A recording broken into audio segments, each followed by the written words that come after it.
Senador Bato de la Rosa kinukonsidera ang payo na huwag tanggapin ng sahod at allowances. Umaabante sa balita, abante reporter Dexter Ganibe. Dex! Maaring ma-dismiss ang ethics complaint laban kay Senador Ronald de la Rosa. Ito ay kung makapagdesisyon ang kampo ni de la Rosa na hindi tatanggapin ang kanyang sweldo at allowances bago pa man isalang sa Senate Ethics Committee ang reklamo laban sa senador dahil sa pagiging absinero nito. Sabi ni Senator J.B. Ejercito na siyang chairman ng Senate Ethics Committee, nakatanggap siya ng impormasyong kinukonsidera na ni de la Rosa na sundin ang kanyang payo noong nakaraang linggo.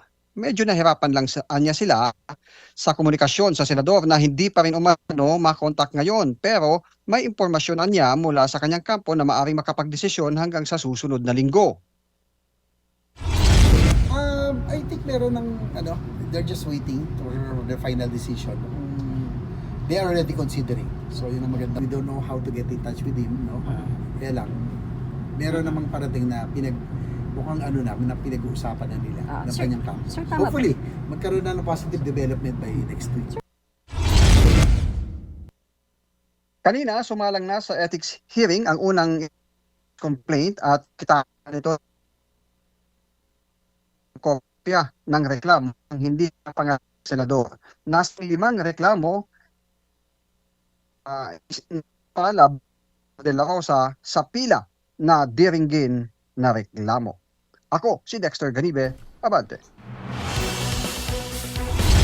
Sa kaugnay na balita, Senator Bato absent sa Senado dahil may threat. Ayon yan kay Senator Alan Peter Cayetano.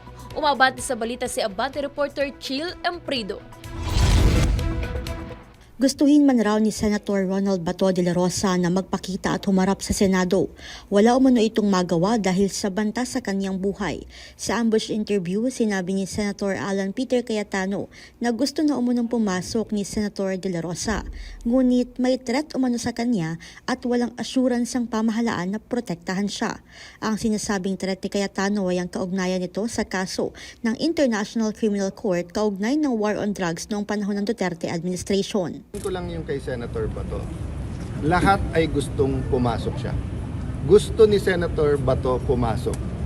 Ayaw niyang hindi pumasok. Gusto ng minority pumasok siya. Gusto ng majority pumasok siya. Anong problema? May threat sa kanya na walang assurance ang gobyerno na mapoprotektahan yung kanyang karapatan. So katulad ngayon po, pumasyal po kayo dito sa Taguig. Kahit anong tapang nyo po bilang media, kung credible yung threat na pag pumunta kayo dito, kukunin kayo, dadaling kayo sa Hague, pupunta ba kayo dito?